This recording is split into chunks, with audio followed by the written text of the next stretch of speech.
Hello. Tough act to follow. Good morning.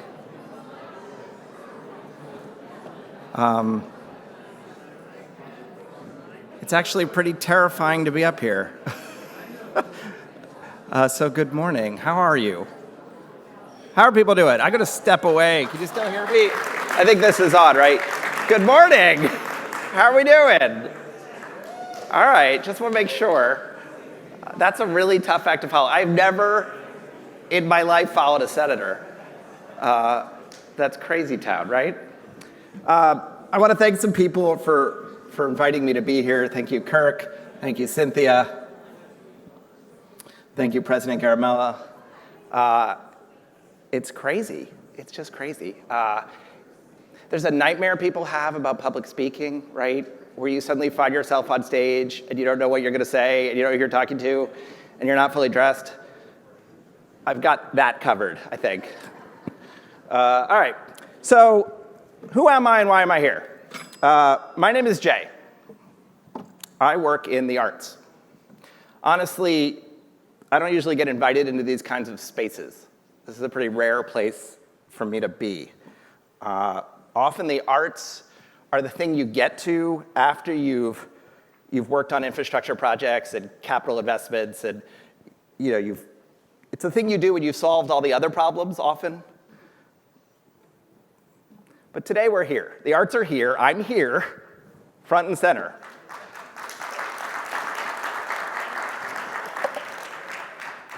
Oh, there I am. All right, I'm on the screen. I'm Jay. I'm the executive director of the Flynn. Who's been to the Flynn? Raise your hand. Wow. Well, that's amazing. So you know what I do. So my portion of the day will have some audience participation, so it'll be friendly. It'll be easy. Nothing to worry about. Well, that's great. Well, next time you're there, please say hi. I do want to thank Senator Leahy. He helped us secure $1 million HVAC grant so we can improve the air quality of the Flynn. So thank you, Senator, while I have that opportunity. We're so grateful. The Flynn's a beloved place in this state, and to be able to keep it up and keep it safe for everyone is really important. So thank you for that. I really appreciate it. I also want to thank Dr. Ahmed, who's here, the Office of Diversity, Equity, and Inclusion. Your office has been really supportive to the Flynn, and I'm very grateful to you to allow us to do our work. So thank you. If you've never been to the Flynn, I don't know if that was anybody, but we're Vermont's largest performing arts center. We do Broadway, comedy, rock and roll, Bluey. If you don't know Bluey, ask a 4-year-old. You know Bluey. Bluey was awesome. We produced the Burlington Discover Jazz Festival, which just celebrated its 40th year. Freaking awesome. We run summer camps. We're in schools. We serve Vermont and everyone here, so come by. I'd also say, just per that last panel, we're a good recruitment tool. People, I find, use our brochures and their recruitment packets. We have Audra McDonald opening our season September 8th. You don't have to live in a big city to see the best people in the world. It comes right here to Vermont. So I have introduced Aretha Franklin on stages, and I'm more nervous today, I think. That's why I keep... I've spoken to thousands of people, but I think today I've invited to be something perhaps more important. Kurt called me a citizen observer. I think that's really fair and really intimidating. I'm a one-person Greek chorus for the summit, sort of Jiminy Cricket, as it were. The artist as citizen, participant. I want to center people, as artists always do, into this conversation to make sure the impact of all of us and all of our lives at the heart of RISE is us, as people. For whatever reason, well, here I am. And that responsibility is really kind of exhilarating, but terrifying. I use he, him pronouns. I am deeply honored to be on the unceded land of the Western Abenaki right now. And for anyone who's visually impaired, I'm 5'6". I'm wearing a blue shirt with sort of army green pants, black shoes. I'm smiling because I'm nervous and excited. I'm sweating, I'm fidgety, but I'm honored. We're all holding on to a lot. Collectively. These days, if you're anything like me, you find your shoulders are pretty high. Anyone? When I hear the words like growth and change and capital and housing, I'm like, shoulders do, they get really high.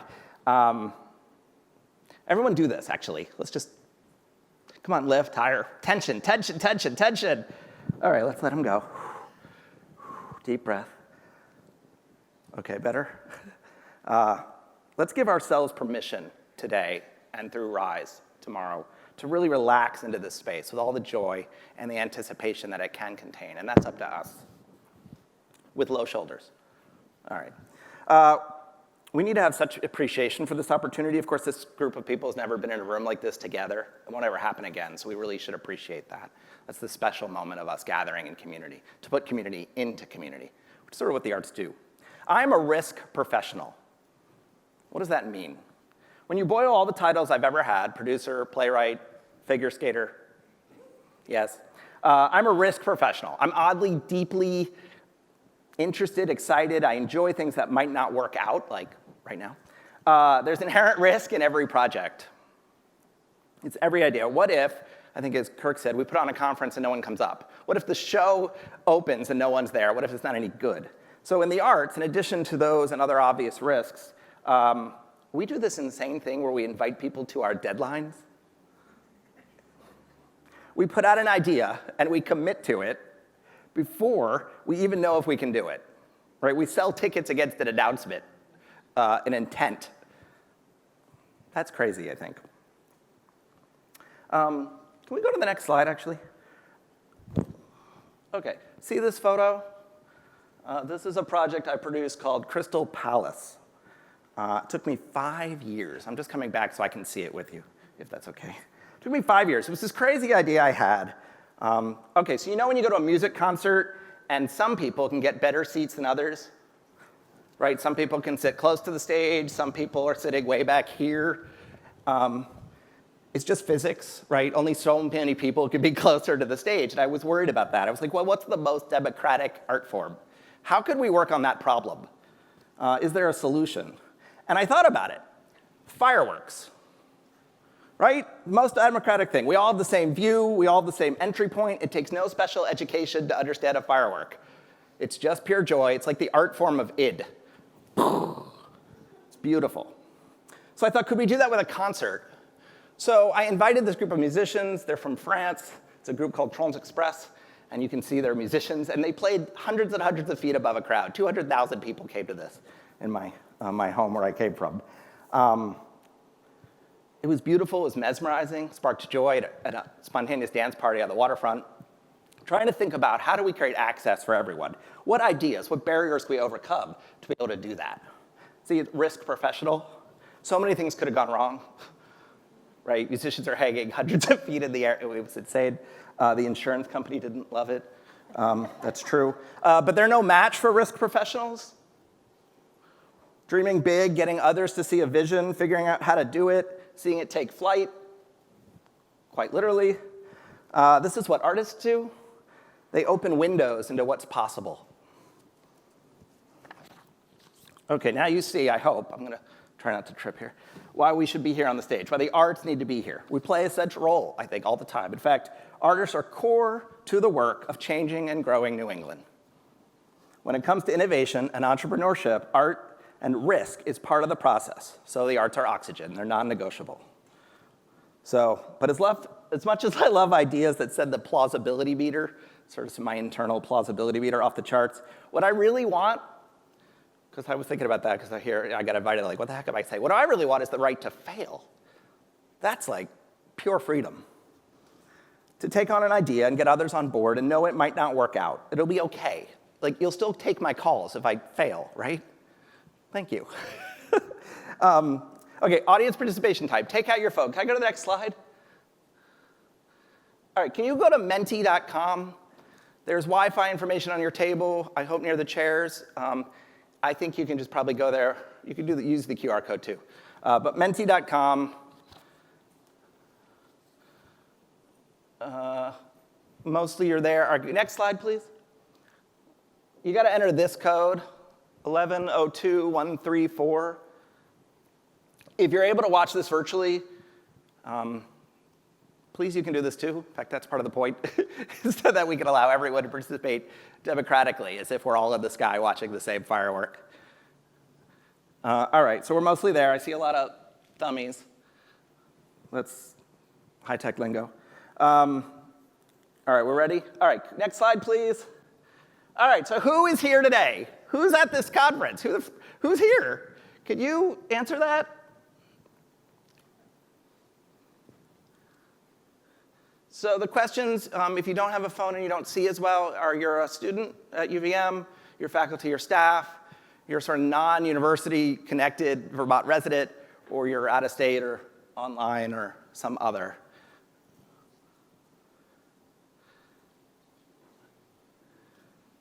Wow, I had no idea, honestly, what to expect. In fact, I asked when I was here, I'm like, am I just presenting to a bunch of university people?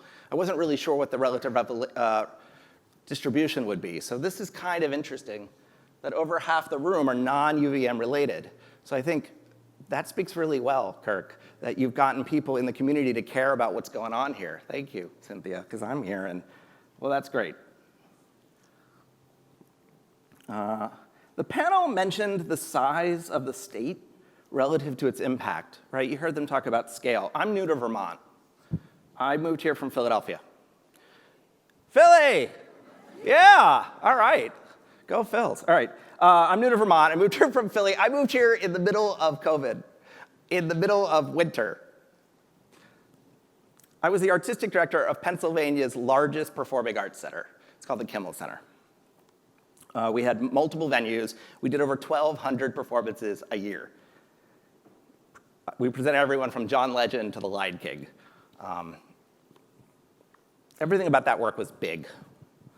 Now, moving here has had me thinking a lot about scale. The panel just talked about scale and the size of the state and punching above our weight. In Philly, I served a relatively small geographic region of almost 5 million people. And here, the Flynn serves the entire state of Vermont, which is 600,000 people. It's a really interesting sort of juxtaposition for me in my practice. But I think as we think about the questions that the experts and panelists all day and today and tomorrow will be talking about is the sense of scale. What has had to change about my practice in Vermont to realize my goals with respect to the desired impact? What does serving communities mean here? And how many people do I have to reach to feel like I've made an actual difference? How do I even measure that? At the Jazz Festival 2 weeks ago, if you were there, you know, we had over 12,000 people at the waterfront over 2 days. Awesome. But I'm often most moved by that one person, I mean, you know this, right, who comes up to me and says they can still remember this play I worked on 20 years ago, right? They went with their kid, and he was 8. Now he's 28, and he's moved out, and they miss him. My work has been connective tissue between a parent and their child. How do you understand that how do I understand that one person's experience, right, against the thousands of people dancing exuberantly for the festival in terms of my work? Scale, with respect to measurable impact in all of our work, is messy. It's indirect. That's okay. It has to be okay. It's important we understand that as we think about all these solutions for creativity, that we want to sort of grow our lives and understand how Vermont can really be everything it can be. I came here with a lot of curiosity. What would I do here to meaningfully serve the people? I got a lighting cue. Wow. What would I do here to meaningfully serve the people of Vermont through the arts? And whom might I work with, right? Who would partner with me in this adventure? What other place maybe has the size and scale and community reach to make change for our future? What other organization could convene a large group diverse enough to help people imagine their way through complex problems? Anyone? Okay. I have a lot of curiosity about University of Vermont, starting with why it's UVM and not UVT. As a person who's new here, it's confusing. I know there's an answer, but I tripped myself up. It's up the hill. It's big. There's a lot of important-looking buildings. There's a stone monument that says it was founded in 1700 something. There's students really crossing the street intently. I didn't have a way in, right? I didn't have a way to get inside and check it out. And truthfully, I'm not sure I felt invited to find that out. I mean, I'm new here, but like, how do you do that? Do you ever feel like that, right? That sometimes scale can mean something's too big to feel like it's for you, that it cares about you. So, despite the dry mouth here, I came here to Vermont today. I thought, well, as a citizen or observer with a lot of curiosity, I gotta show up if I wanna know what's going on here. Seems like we got 52% of our conference today to do that. That's amazing. How much does University of Vermont care about my community? I gotta find that out. How are the people of Vermont impacted by the work here? Are they? Do the university and non-universities communities even connect? How about across departments? Do you feel connected and invited into the research of your colleagues? There's tension in that question, and sort of a challenge, and real potential. What are we going to do together over 2 days to dissolve that community tension? I ask that of you. How can we make sure our curiosity about the potential for this university is nurtured? Now, usually I'd say you should be here to practice active listening. You've heard that phrase. Well, the lights keep changing. Active listening. Like, there's going to be a lot of sharing and windows into big ideas, and you should lean in and listen actively. For those of you who are not a part of this university, half the group, this summit is an important first step, I think, in welcoming me in.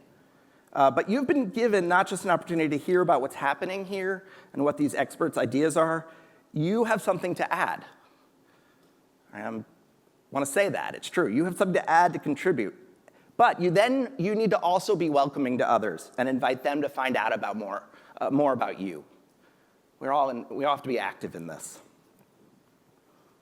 That you too want to move these ideas about innovation and entrepreneurship, theirs and yours, forward into action. Powerful action. They just said at the summit, like, oh yeah, all these talks are really well and good, but I think you used the word exponential decay after the energy of the conference is over. What are we doing? So I would say let's call this summit a space not for active listening, but for action listening. It's a new phrase. I just coined it. Quote me. Action listening. All right, I have tremendous curiosity about UVM, and curiosity begets the capacity to change. Action listening. Why did I say yes to this to being here today? I almost didn't, right? I'm an expert in art and public space, producing musical theater, providing real and meaningful access for all to the arts, providing all communities access to the arts, making sure everyone is seen, their voices are heard, lifted up. I never really thought about how those skills I've developed might be useful to share outside of an artistic context. So to be here, I had to change my expectations of myself and my work and ask, what is my responsibility to be part of things up the hill? Is showing up enough? How are my views of the arts, or how might they contribute to a conversation about research and sustainability? And I think that's the point. That the more terrified I am, perhaps the more necessary something like this is for us to gather and ask these questions. A summit that invites an arts leader to address you after a senator. These events change expectations. It's what the arts do. It's what this can do. So I ask you to hold yourself accountable to that, to being here. Hold the university accountable. Half of you don't know what's going on here, maybe. You're not from here. Find out, but ask for more from it. Don't accept that they're the big scary neighbor up the hill. Get involved, talk and share, and start with these 2 days. It takes courage. Courage, definition of courage. Your actions align with your deepest beliefs. Can I get the next slide, actually? Okay. It's not courage. It's not going into battle. It's not fighting a dinosaur. This is a crazy project I did on the street where I erected a dinosaur petting zoo. But I don't know, something about this speaks to me emotionally. I believe we need to stand up, be together, and hear each other out in order to make change in our community. The organizers have invited us all for these 2 days to take on action listening, accountability, courage, and coming together to have the right to fail. All right, some housekeeping really quick. On the wall, there's these 3 sections. You've seen this before, perhaps. I have, I need, I will. It's just a small way to provoke connections. Any way you can do to share and talk. Use whatever your methodology is. Talk to your neighbor. Talk to someone at the water cooler. Write something down. What do you have you could offer? Maybe something that just occurred to you while I'm talking. I don't know. Hopefully I sparked something by putting a dinosaur in a crowd. Something that might be useful to someone else. Please feel free to share that. All right, next slide, please. Back to your phone. All right, what does sustainability mean to you? The code, if you need it again, is 1102134. It's at the top of the screen. How am I doing on time? Anyone? Fine. Great, thank you. What has to happen? Do we press it? Oh, there we go.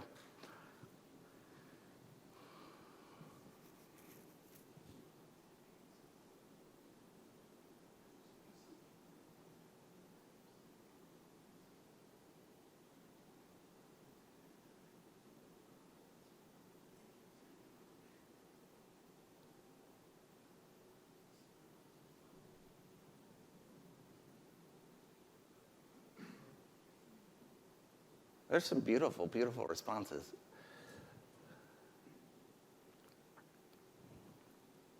I'm going to let that keep going. Thank you for doing this.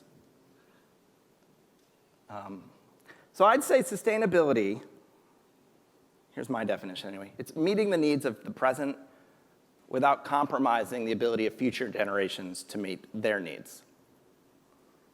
Meeting the needs of yourself without preventing others from doing so as well. It's people-centered, right? My definition isn't about, and it seems like many people agree, so we're on the same page. That's what I love about Vermont, about this issue. It's actually extraordinary, right? We're not talking about environment always, or materials, or processes, or recycling. We're talking about people. Sustainability is people. I want you to think about who during these 2 days, who gets to meet their needs, whose future are we talking about? In this summit, I invite you to be curious but critical about what you're hearing. Always consider how you and us and we and all of us are going to include a wider circle of people who are going to benefit from this work and the ideas presented here. How does the goal of sustainability serve everyone? Who's most at risk as we try to meet our needs? Who's left out? And how do we have more empathy as we pursue our research and innovation strategies? I think arts, I'm going to come back down and be with you all. Arts are really the only things that generate empathy. It's maybe a bold statement, but if you look at a painting, right, you're looking at the world through someone else's eyes. You're living in someone's perspective. That's kind of instantaneous. It's unavoidable, in fact. You can't help but consider what the world is like through someone's perspective. Art does that. Dance does it really well. You're seeing a body move, and you're like, oh my God, they have a body, I have a body. They have power and flexibility, I have a body. So there's insecurity in that, right? That empathy generation is hard. But when we understand each other better, we can change our behaviors to help future generations meet their needs. Empathy is at the heart of sustainability. Art ignites change. Who's with me? Yeah? Okay. No, it's cool. All right. So who has experienced change? Who's experienced real change? I can't imagine anyone doesn't have their hand up. Who's been resistant to change? Senator has a hand up, thank you. It's hard. Change is a form of loss. Before we change, we need to grieve what we've lost. I bet at some of these discussions today and tomorrow, you'll think, all right, that's a great idea, but we can't do that here. Right? You're running through this like Rolodex of issues. People won't accept that. We can't do that. We don't have the ability. We don't have the infrastructure. There's not enough time. There's not enough money. I get it. I think we're all resistant to change because we're holding on to a lot of grief. How can the learnings today be the beginning of a grief ritual to help us embrace change? It's coming. Let's make the most of it. Can I get the next slide, please? Okay, often I find that systems will build a wall and then ask an artist to put a mural on it. Like, we've made a thing, now you come along and make it pretty. Don't think of the arts as a luxury, as what we do after everything else is taken care of. Don't put us at the kids' table. Actually, I'm center stage today, so I can't really complain. Don't build the wall and invite an artist to decorate it. That is a completely wrong use of artistic contribution. Artists should be in the room when decisions are made. Where should we put the wall? What should it be made out of? Do we even need a darn wall? Right? That's where the artist is most valuable, as you pursue ideas of innovation and strategic thinking towards growth and change and embracing a wider world for sustainability. In Philadelphia, the city built, as many cities in this country did, a highway between downtown neighborhoods and the waterfront, right? You all know this. This made the Delaware River completely inaccessible to all sorts of communities, primarily communities in poverty, communities of color. They did years of studies, and they finally realized this was a problem. Like, I remember when I was reading the paper, they're like, hey, studies realized putting a highway between us and the river didn't help communities. Okay, so they invited people like me and offered funding to enliven the waterfront through artistic practice and bring people down there.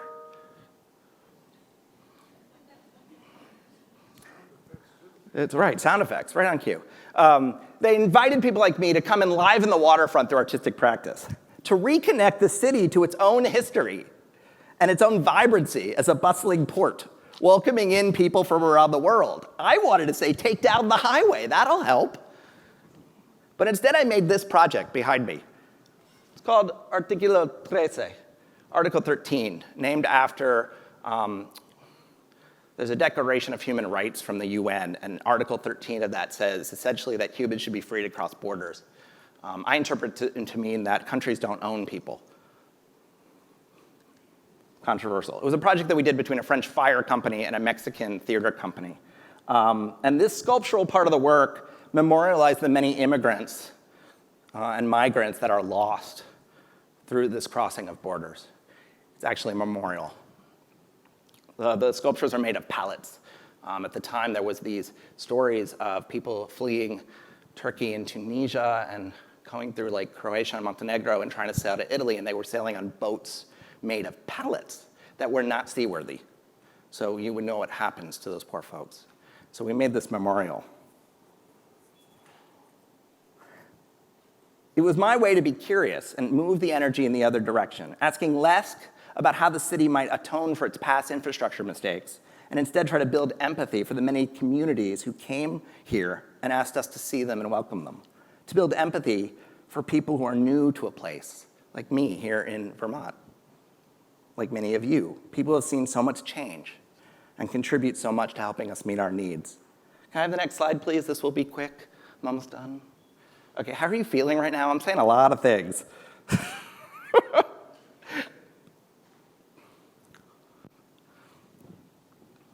Oh, the code is 1102134.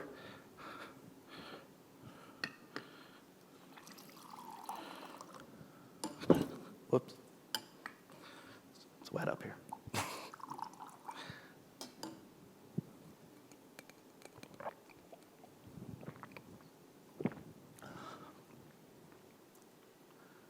Hungry. I feel that. Overwhelmed. Hopeful, calm, optimistic, excited. Excited's like hanging on, inspired, hopeful, curious. That's awesome. Caffeinated. Outnumbered. Amen. Why did I come to Vermont? I didn't really answer that question. I've been thinking a lot about many of the challenges facing us. And in Philadelphia, from my vantage point, it felt like in this country, there's a real lack of meaningful dialogue between rural and urban communities. It's causing a lot of challenges. We can talk for hours and hours and hours about that. They do every night on CNN. But there was a lack of this meaningful conversation. And I always see the arts as a container for dialogue. That's what we really do. We bring people together to talk, to see each other, right? So I'm here in Vermont because I'm interested in the conversation you're having around how to create dialogue around rural communities. The arts often are in these like heat maps of population centers in this country. So Philadelphia, New York, San Francisco, right? There's these art centers, and we associate the arts of this country for some reason with urban spaces. But that doesn't make sense. The last panel told us how much of this country was rural. And so I came here because I was really curious about that. How are the arts going to be part of the solutions, not at the kids' table, as we think about how to build our community together? Next slide, please. All right, last project I'll share. This is a project I did called the People's Tower. The artist's name is Olivier Grossetet. It quite literally involved asking people to build their community. So we just piled up boxes in front of City Hall, and me and the team would just stop people on the street, be like, hey, could you just help us build a tower really quick? And they thought we were crazy. It was this like interruptive gift. You were on your way to the dentist, and people did it. Next slide. Hopefully you can see that. So we started to build it, and the bigger it got, the more people who showed up. Actually, 1,000 people showed up to help us build a tower, and our goal was we were gonna build it until we couldn't. And we built it from the top down. So like we built the spire, then we lifted it up, we put boxes underneath it, taped it together, then we lifted it up, and blah, blah, blah. Eventually, the 20 of us, it was too heavy, so you had to like stop Senator Leahy on the street and go, can you help us lift the tower? And he said yes, and so we picked it up, and we taped more boxes, and it got taller. Next slide, please. So we built this. We didn't use ladders or cranes, no metal, in fact. It's just packing tape and cardboard, and a really smart team of architects who could understand how to do this. And it's modeled after Independence Hall in Philadelphia. If you've ever been there, that's the building, well, it looks like the building where they wrote the Constitution. So this is sort of important. And actually, we only left it up for 24 hours. And then we tore it down. And we had a massive project where everybody pulled it down and recycled it together. So that the community is not only responsible for building the community, it's responsible for rebuilding the community. It's a never-ending cycle. This is something the arts do. It brings us together, it creates dialogue, creates empathy. So lastly, it's called RISE. I've been thinking a lot about what the heck that means. I know it's an acronym, but seems like an opportunity. And I was thinking, how could we together create a ritual? I mentioned this idea of embracing change. How could we create a ritual where we kind of say we're all of this together and we really appreciate the expertise and joy and curiosity that our speakers are going to share with us, and that you're going to also share it and participate in on your phone, on the wall, on email, at your table, over lunch with Cynthia, everyone. So if you'll do me the honor and kind of agree to this silent compact, whenever speakers take the stage, or when they leave the stage, I would like us all to rise in appreciation and cheer them on. This is hard. It's hard to share. It's hard to talk. So just offer that energy and appreciation. I promise you this day will go better and you will feel better about being a part of it. Is that cool? All right, we're gonna practice this, right? All right, practice. Everybody rise. Yay, let's cheer. Woo! Thank you. Have a great summit, everyone.